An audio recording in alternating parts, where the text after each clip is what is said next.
Welcome to hOLA, a podcast of the Catholic community of Our Lady of Angels in Allen, Texas. Our hope is to reach out and stay in touch with our community in ways that are informative, community building, and fun. We start out each episode with a little bit of hOLA news, then we interview a guest, and we close with a look at our spiritual journeys and a challenge or prayer for the community. I am Jennifer Hardy with co-host Rosemary Crocker. So, hello, everybody. Rosemary, did you have any April Fool's pranks? You know, we talked about that and I was all geared up, but see, there's this issue in my family that I'm the most gullible person in the family. So when I try to do these tricks, my family sees right through me, and so it's just no fun. So no, I didn't get to give any tricks, and I didn't receive any. At least I don't remember. So how about you? They're being merciful this year, huh? Yes. No, it just went and came. You know, we have a member of our family like that as well, but she's not here right now, so I guess it just never really came up. It's like, what's the fun in it, huh? Exactly. Yeah, no kidding. So how was your Easter? It was great. You know, we had our son home over those days, and that was a joy to all be together as a family.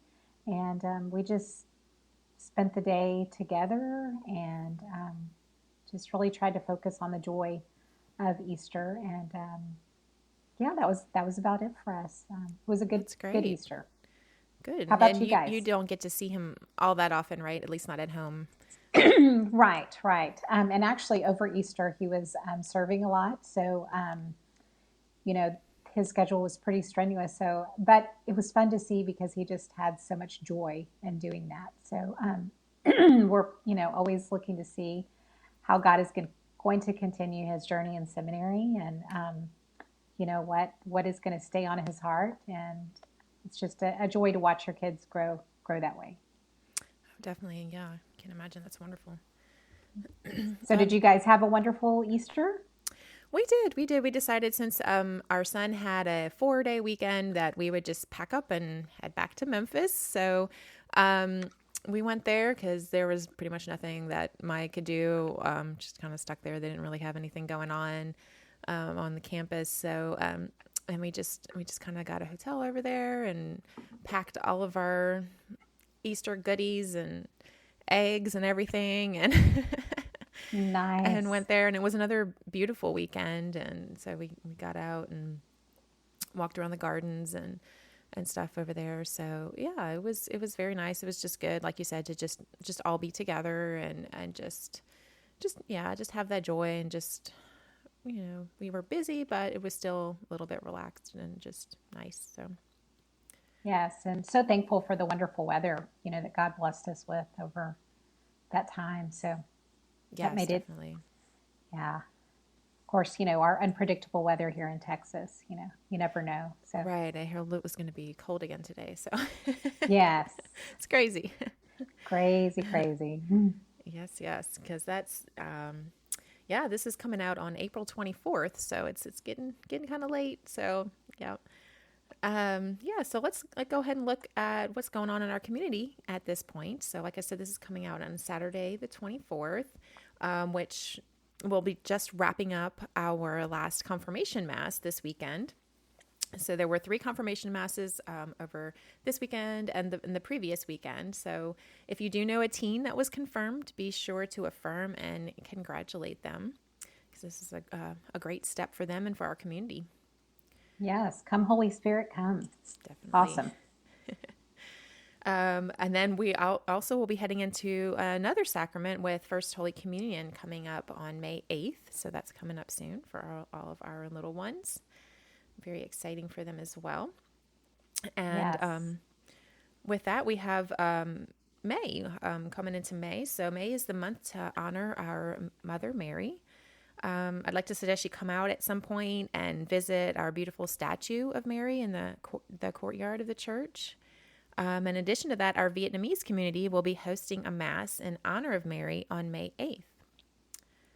All All right. And so the last thing that we have is Vacation Bible School registration has begun. I'd like to encourage all families with preschool and elementary aged kids to come on this adventure with us and discover the treasure in Jesus's parables. You can find the registration on our website, OurLadyOfAngels.com. And I'm just going to say, Jennifer, you always impress me with the work you do with that, all the logistical part that goes into it.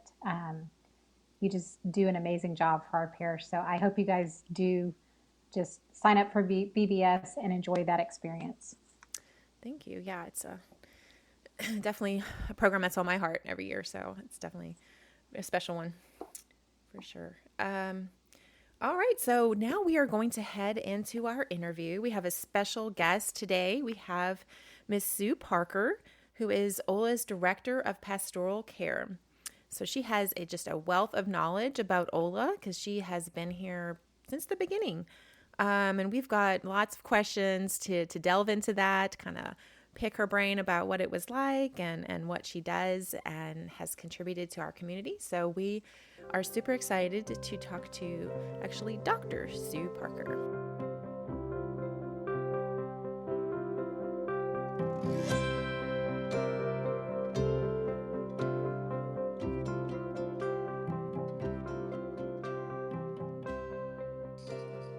All right, so we are back with Dr. Sue Parker, who is our pastoral associate at Our Lady of Angels. Hi, Sue. Hi, Jennifer. We are so glad that you were able to do this with us, especially since we know that you are super busy and you are kind of heading out and transferring all your duties over. But maybe you could tell us just a little bit about yourself to start and what you do at hOLA. Sure. As you said, I'm Sue Parker, and I have 2 children, and I have 5 grandchildren, 3 of which are boys, and the youngest 2 are girls. I've been here in the Plano area for a very long time. Let's say decades. I've been here a long time. What I do here at hOLA is really a wonderful assortment of things. I do work with the parish council and support them and help guide them throughout the year. I also do work with the outreach ministry and various other ministries. It's like a ministry has to have an anchor somewhere. It has to have a place where it touches base with the parish, and I'm that person for many of our ministries. In outreach, one of the bigger ministries is Guardian Angel. And in that ministry, we distribute funds to needy families that have difficulty meeting financial obligations. And within the ministries, one of the biggest ministries that I work with there is Stephen Ministry, which is a one-on-one ministry where our Stephen ministers walk with people who are struggling with something. It could be as dramatic as a death in the family, or it could be something far less life-altering, but is problematic at the time. Our Stephen ministers come together with the individuals. They talk, they pray, they listen, they provide care for our parishioners. So that's a lot of what takes up my time and my energy here at hOLA. And then I also have responsibilities with regard to the staff, support and encouragement and convening staff at certain times. So, Jennifer, I have just a real wonderful assortment of things that I've been able to do in my time here at Our Lady of Angels. Yeah, definitely sounds like I really like that imagery of the anchor that you mentioned. I think that there are so many important components that need that anchor, need to be held down and worked on.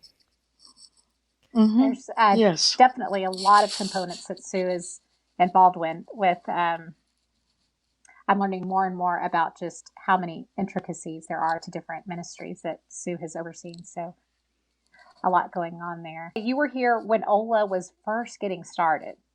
Hmm. So, can you tell us a little bit about what that was like for you and, how things have Yes. progressed? Yes. Um, Ola, right from the very beginning, struck me as a community of people that are incredibly generous and incredibly hospitable. And I kind of imagine them as pioneers. It takes a lot to begin a new parish. You work hard, you have to be creative and inventive, and you have to be not afraid to venture forth into the unknown. You don't know where you're going. There is no history. You're making history each and every day. And I remember in the very beginning, I would sit at my desk and I go, well, I need to call this person and that person and this person. And I would try during the week. And, most people are working, so I never got them. And then I'd go to Mass on the weekend and everybody was there. I mean, literally everybody was there. We only had maybe 200, 225 families when I first started. And it was a joyous coming together on the weekends. It demonstrated again the warmth and the hospitality.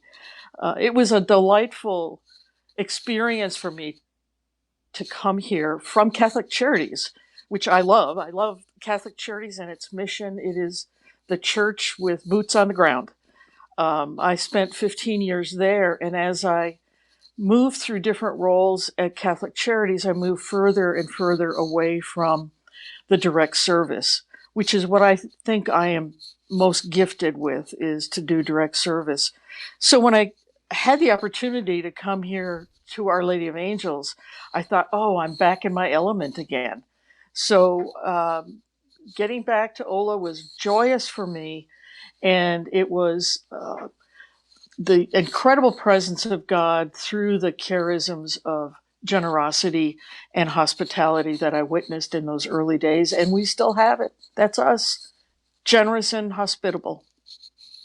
Yes, yes, I agree. That's an interesting story to hear about that. And there was only, 200 families, and just, I've been reading and seeing a lot of stuff about the prophetic imagination. And when you were talking, that really brought that idea back up for Mm-hmm. me, because I'm sure it took a lot of that to envision a new parish, a new space, um, Mm-hmm. new roles.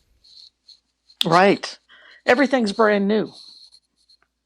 It does have to be created, and that's the exciting part. Yeah, yeah, that must have been so exciting too.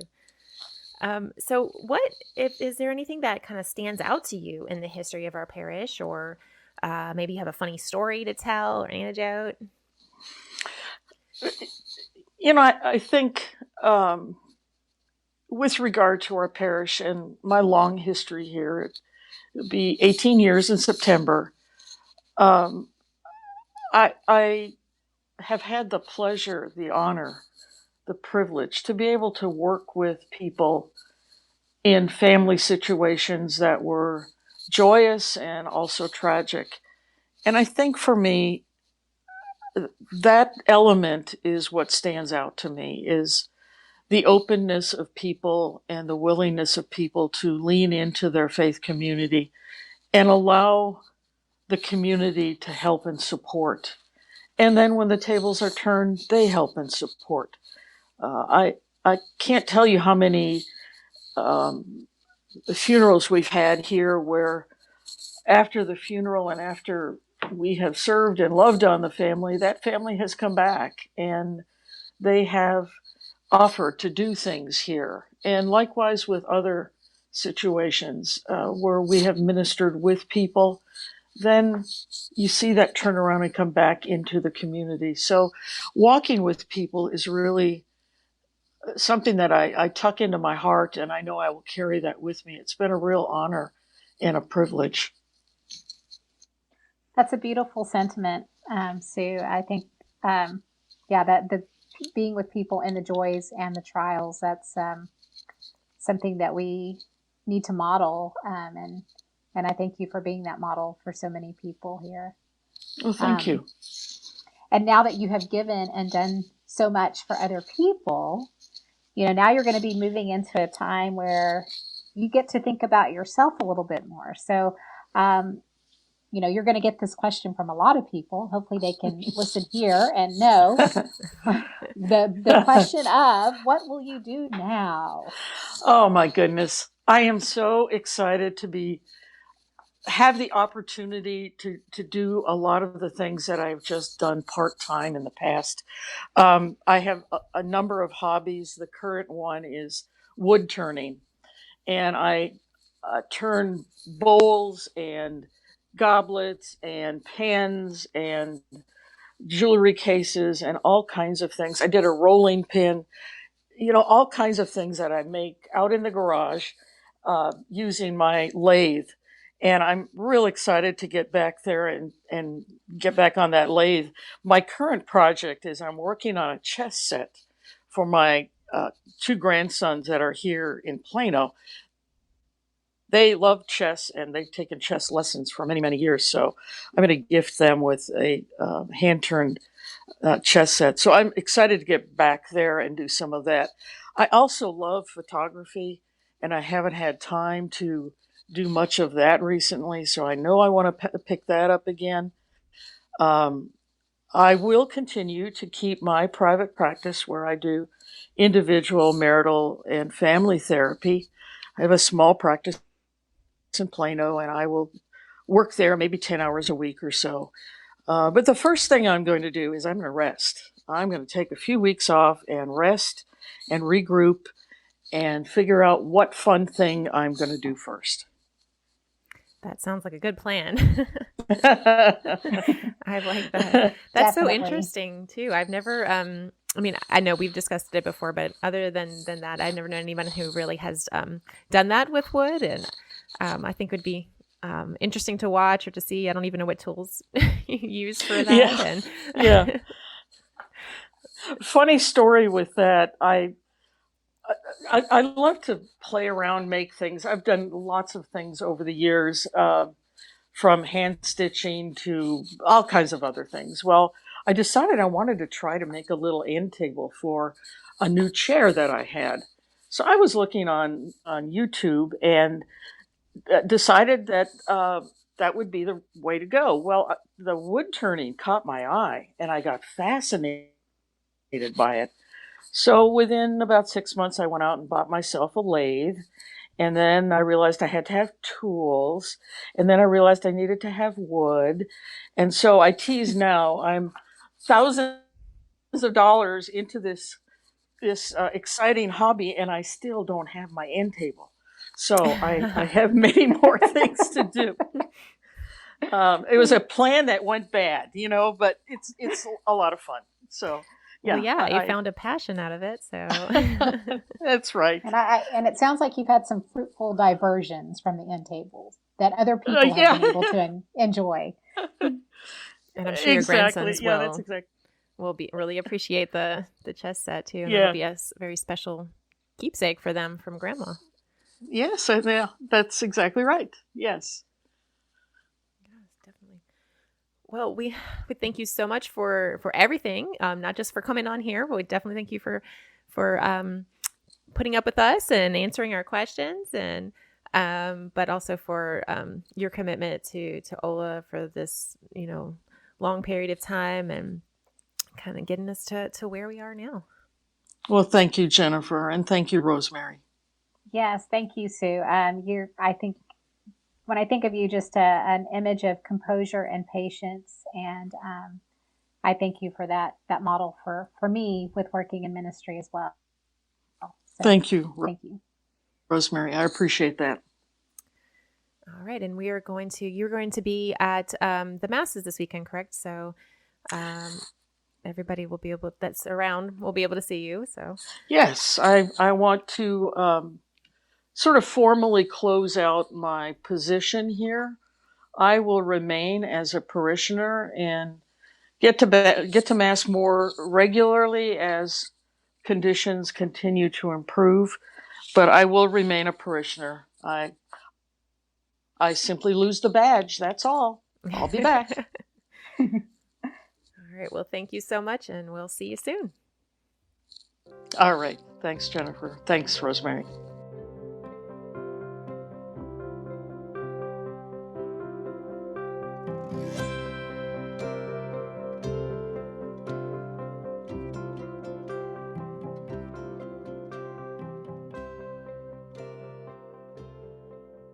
now we'd like to move into our next part where we kind of discuss a little bit of our personal journeys, and then we'll kind of give a challenge for the whole community. So for me, I guess kind of reflecting back on both Easter and my Lenten journey. As I mentioned, we went to Memphis for Easter, and so it was just very different from the usual routine. And if anybody knows me pretty well, they know I'm a pretty structured person, and I don't like changing plans or things like that. That kind of gets under my skin. So I really felt the workings of the Spirit, and just I think just a lot of growth from the Lenten journey. On this trip, we had a lot of issues with kind of the hotel, and just kind of the whole thing, just packing up, doing the whole like dyeing eggs and all of this in like a little hotel room, and just during the time I was just kind of aware. I was like, you know what, kind of handling this, and um, so I just felt like, they're both Lent, and I think just going through this whole pandemic together, that we've realized that there are just times where we just have to say, okay, I'm gonna handle this and not let it get to me, and I'm gonna just have a good time. That's so wonderful that you could realize like how you would have handled that in the past, and now this new, fresh feeling. That's great. Yeah, I almost think that component, it was more significant, like you're saying, with the spiritual work, just being able to recognize and then of course once you recognize it, you can build on it and kind of keep it a little bit. Yes, absolutely. My journey too, I think kind of similar to you, just recognizing that peace that comes from Christ, the peace that comes from, staying closely connected to God. My journey as well has been similar to that. Just realizing when those obstacles come up where I feel like, oh, my peace is trying to be ripped away. That realization that I'm just not going to let that steal my peace. And I think, like you said too, going through COVID plus going through the Lenten journey, it just all kind of combines. And what a gracious mercy that is to recognize from God. So it's been a good journey. Yeah, yeah. I always find it so interesting too that we're, we don't really engage together on any of this before we come here, and we tend to sometimes have this same, the same revelations or workings that are going on. So, yes, it is definitely very interesting. yeah, yeah, and it also makes me wonder and hope that the bigger community is experiencing some of these same, happenings. So yeah, and maybe if they hear our little quirky happenings and things, and they realize they're not alone. no, we're not. That's one of the reasons we're doing this for sure. Absolutely. Well, All are we right. ready to go on to the challenge for this Yes. What is time? our challenge, Rosemary? Well, with the month of May coming up and our focus on Mary, I think it'd be a great challenge for us to focus on the Rosary. And I challenge families to find a time to pray the Rosary together. And the main word there would be together. I think we're going to start experiencing things in life more as we come out of the pandemic and all. And so to really come back to finding that time to do that together. We've had this time together as family for so long that may be easy, that has been easier. Now it may be a challenge to say, let's all group together, pray the Rosary, and focus on Mary this month. Yeah, that's a great idea to start a habit before we move on to things being different. That would make it a lot easier.